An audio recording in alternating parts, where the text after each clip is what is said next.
सबसे पहले हम लोग ये देखेंगे कि यार प्रॉब्लम है क्या, प्रॉब्लम को अंडरस्टैंड करो। दूसरा ये देखो कि इस प्रॉब्लम को सॉल्व करने का तरीका क्या हो सकता है। तीसरा हम लोग ये बात करेंगे कि प्रीफिक्स सम एरे क्या होता है। और चौथा हम लोग ये देखेंगे कि क्या हम इस प्रॉब्लम को प्रीफिक्स सम एरे के थ्रू सॉल्व कर सकते हैं कि नहीं। Hi and welcome everyone. So I hope आप लोगों ने लास्ट वीडियो देखा होगा और वहाँ पे रेंज सम प्रॉब्लम क्या है उसको समझा होगा। आप लोगों ने कमेंट्स में भी डाला होगा कि यार किस तरीके से इस प्रॉब्लम को सॉल्व करना है, और आपस में इस कम्युनिटी को बनाए रहो यार और चीज़ों को सीखते रहो, राइट। यहाँ पे इस पर्टिकुलर सेक्शन के अंदर हम लोग डिस्कस करेंगे कि यार ये प्रॉब्लम को सिंप्लीफाई कैसे किया जा सकता है। इसको सिंपल भाषा में हम समझने की कोशिश करेंगे और इसमें मैं आप लोगों को 4 चीज़ों के ऊपर काम करना बताऊंगा। सबसे पहले हम लोग ये देखेंगे कि यार प्रॉब्लम है क्या, प्रॉब्लम को अंडरस्टैंड करो। दूसरा ये देखो कि इस प्रॉब्लम को सॉल्व करने का तरीका क्या हो सकता है। तीसरा हम लोग ये बात करेंगे कि प्रीफिक्स सम एरे क्या होता है। और चौथा हम लोग ये देखेंगे कि क्या हम इस प्रॉब्लम को प्रीफिक्स सम एरे के थ्रू सॉल्व कर सकते हैं कि नहीं। तो चलो फटाफट देखते हैं और समझते हैं इस चीज़ को। So let us understand this particular problem guys. सबसे पहले जो मेरे पास में है दैट इज मैं यहाँ पे बात करना चाहता हूँ आपसे अंडरस्टैंडिंग द प्रॉब्लम फर्स्ट। तो देखो, अगर आप लोगों ने लास्ट वीडियो देखा हुआ है तो आपको प्रॉब्लम समझ में आई होगी यार कि प्रॉब्लम क्या है, और नहीं समझ में आ रही है, आप उसको ब्रेक डाउन नहीं कर पा रहे हो, तो यहाँ पे इस पर्टिकुलर चीज़ को देखो। बट इसको समझने से पहले यार आप लोगों को लास्ट वीडियो ज़रूर देखना पड़ेगा कि एग्जैक्टली रेंज सम प्रॉब्लम है क्या। ठीक है, चलो यहाँ पे देखते हैं। तो देखो, यहाँ पे मैं ये एज्यूम करके चल रहा हूँ कि तुम लोगों ने ये लास्ट वीडियो देखा होगा और तो तुमको पता होगा कि यार ये एग्जैक्टली प्रॉब्लम क्या है। अब यहाँ पे से देखिए कि दिया क्या हुआ है, क्या चीज़ है। बेसिकली आपके पास में एक एरे है गाइस, और ये एरे इस तरीके का कुछ आपको दे के रखा हुआ है कि एक एरे है जिसमें 1 2 3 4 5 तक के कुछ वैल्यूज़ आपको दी रखी हुई हैं और कुछ क्वेरीज आपको दी गई हैं। क्वेरीज जैसे यहाँ पे हमारे पास में ये क्वेरी 1 में मेरे पास में ये पर्टिकुलर वैल्यूज़ हैं जो कि लेफ्ट एंड राइट को रिप्रेजेंट कर रही हैं। इसी तरीके से क्वेरी 2 जो है उसमें भी ये वैल्यूज़ हैं जो कि लेफ्ट एंड राइट इंडेक्स को रिप्रेजेंट कर रही है। ठीक है, तो यहाँ पे ये लेफ्ट एंड राइट इंडेक्सेस हैं गाइज। अब ये हर एक क्वेरी क्या कहती है, पहले यहाँ पे इस पर्टिकुलर चीज़ को समझना है। तो देखो, क्वेरी L to R ये जो लेफ्ट एंड राइट जो दी है, इसका मतलब ये है कि आपको ए एरे के लेफ्ट से लेके राइट इंडेक्स तक के एलिमेंट्स का सम निकालना है। ठीक है, मतलब लेफ्ट की वैल्यू अगर आपको 0 दी है, राइट की वैल्यू 3 दी है, तो ये इंडेक्स वैल्यू है और आपको 0 से लेके 3 तक के आपको सम निकालना है। तो लेट्स से फॉर एग्जांपल मेरे पास में ये एरे है, इस एरे में मेरे को 1 2 3 4 5 इस तरीके से है। तो यहाँ पे आप 0 1 2 3 4 ये इंडेक्सेस हैं। ठीक है, तो जो आपको क्वेरी दी जा रही है ना गाइस, जैसे क्वेरी 1 है तो यहाँ पे 0 3 लिखा हुआ है, इसका मतलब ये है कि आपको ये 0 से लेके यहाँ तक के सारे एलिमेंट्स का आपको सम करना है। समझ में आ रहा है? तो जब आप सम करोगे तो यहाँ पे आपको 10 मिलेगा। ये चीज़ आपको समझ में आ रही होगी। ठीक है, तो यहाँ पे मैंने एग्जाम्पल के तौर पे मैंने आपको दोनों क्वेरीज जो हैं वो बहुत आसान तरीके से ओपन करके मैंने आपको बताया हुआ है कि यार देखो 0 3 अगर मैंने दिया तो ए ऑफ 0 से लेके ए ऑफ 3 तक की सारी वैल्यूज़ को जब तुम करोगे ना तो उसका सम तुम्हारे को 10 मिलेगा। ठीक है, इसी तरीके से क्वेरी 2 के अंदर जो मैंने आपको दिया हुआ है दैट इज एरे ऑफ 1 से लेके एरे ऑफ 2 तक की वैल्यूज़ को अगर सम करोगे तो सम आपको 5 मिलेगा। तो जो आंसर के तौर पे आपके पास में वैल्यू आने वाली है, आंसर आपका होने वाला है ये।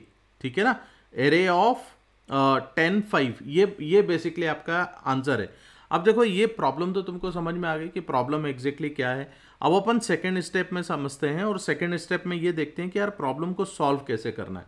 अब देखो, काफ़ी सारे लोग सोच रहे होंगे कि यार हम एक एरे चलाते हैं, यहाँ पे से जो बी का जो एरे दिया हुआ है वहाँ से एक एक क्वेरी को तुम एक्सट्रैक्ट करोगे और हर क्वेरी के लिए एक इंटरनल एक लूप चलाओगे और उस लूप के हिसाब से वैल्यूज़ को तुम सम करते हुए चलोगे। ऐसे ही तुम लोगों ने सोचा होगा। तो देखो, अगर तुम्हारे पास में गाइस क्वेरीज कम होती हैं, ठीक है ना, ये जो क्वेरीज मैंने दी है, क्वेरीज बी का जो एरे आ रहा है वो तुम्हारे पास में कम है, जैसे 10 20 25 50 के लगभग होगा, देन इट इज ओके, तुम मैनुअली सम उसका कैलकुलेट कर सकते हो, that is not a problem. ठीक है, बट अगर आपके पास में वही क्वेरीज आप इमेजिन करो कि यार आपके पास में 1 लाख क्वेरीज हैं और ये आपको एक कंस्ट्रेंट दिया हुआ था।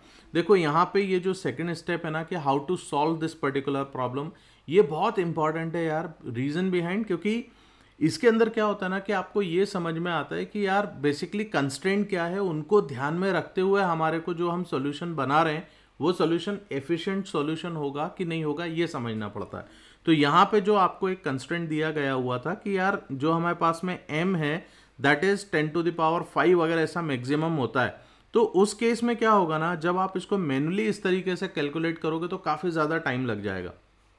तो हमें बेसिकली ये पर्टिकुलर अप्रोच के ऊपर नहीं जाना है गाइज, ये आपकी पूरी प्रोसेस को स्लो कर देगा। इसके लिए जो दूसरा एक एफिशिएंट तरीका होता है guys, that is basically a prefix sum. अब यहां से क्वेश्चन ये आता है कि यार ये प्रीफिक्स सम होता क्या है, हम प्रीफिक्स सम बनाएंगे किस तरीके से। तो देखो, हालांकि मैंने आप लोगों को ये पीछे जितना भी हमारा सेशन चलता हुआ आ रहा है गाइज, इसमें मैंने आपको ऑलरेडी समझाया हुआ है कि प्रीफिक्स सम क्या होता है, राइट। बट अगर फिर भी किसी ने अगर इस पर नहीं देखा होगा तो नो प्रॉब्लम, मैं आपको थोड़ा सा यहाँ पे एक्सप्लेन कर देता हूँ ताकि आप चीज़ों को समझ पाओ। तो देखो, प्रीफिक्स सम एरे क्या होता है, ये एक नया एरे है, मतलब जो एरे आपको दिया हुआ है उसी का एक और एरे आप बनाओगे। तो लेट्स से फॉर एग्जांपल अभी जो मेरे पास में जो एरे है उसमें 1 से लेके 5 तक की वैल्यूज मेरे पास है, मतलब उसका जो साइज है मेरे पास दैट इज 5 का साइज, राइट।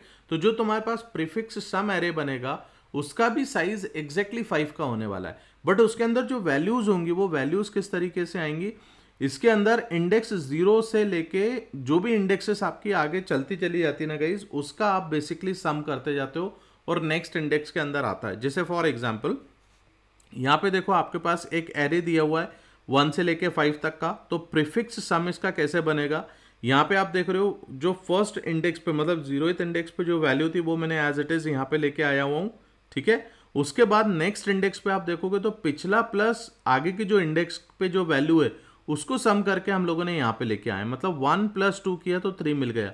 ऐसे ही जब आप आगे जाओगे तो देखो जो आपके पास में 3 आया था 3 + 3 कर दोगे तो 6 आ जाएगा, राइट। फिर 6 है, नेक्स्ट पे आ गए 6 + 4 किया तो 10 हो गया, फिर नेक्स्ट पे आ गए तो 10 + 5 किया तो 15 हो गया। तो आई होप आपको ये समझ में आ रहा होगा कि यार ये प्रीफिक्स सम हमारा होता क्या है और ये किस तरीके से बनता है। तो ये मैंने आपको एक बेसिक सी एक अंडरस्टैंडिंग दे दी। अब देखो, अगर आपके पास में प्रीफिक्स सम होगा, राइट, तो इस प्रॉब्लम को सॉल्व करने के लिए हमारे को एक छोटा सा एक सिंपल सा एक फॉर्मूला है गाइस, वो फॉर्मूला तुमको मैं बताता हूँ। हालांकि ये फॉर्मूला तुम खुद भी डिराइव कर सकते हो और थोड़ा ध्यान से समझोगे तो ये चीज़ तुमको आ जाएगी।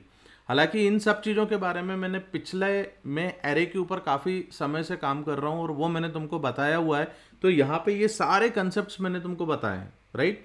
तो अगर तुमने ध्यान दिया होगा तो वो तुमको पता चल जाएगा। थोड़ा सा नहीं भी अगर पता है तो आप ये एरे से रिलेटेड जितने भी डीएस के मेरे लेक्चर्स हैं गाइस, आप उसको देखना शुरू करो, आपको समझ में आ जाएगा, राइट।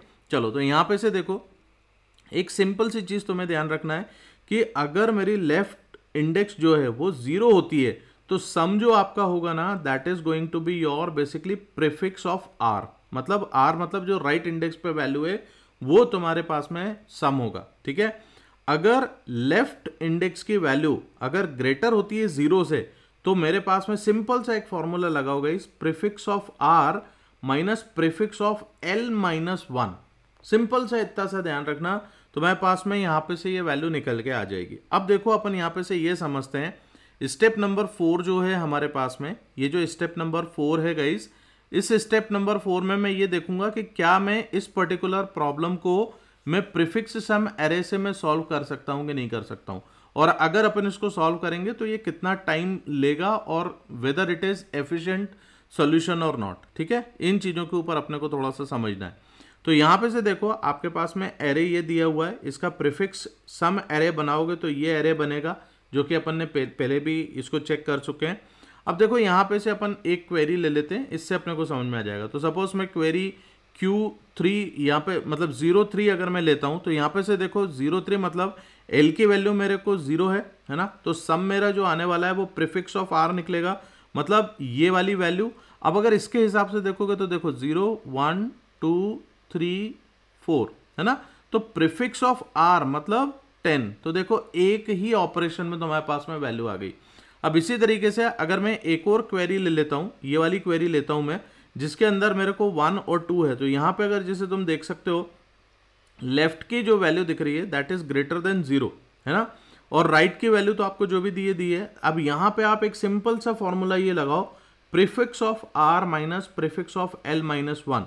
अब प्रीफिक्स ऑफ आर मतलब प्रीफिक्स ऑफ 2, तो प्रीफिक्स ऑफ 2 क्या मिलेगा आपको, दैट इज 6, ठीक है, ये 6 मैंने लिया।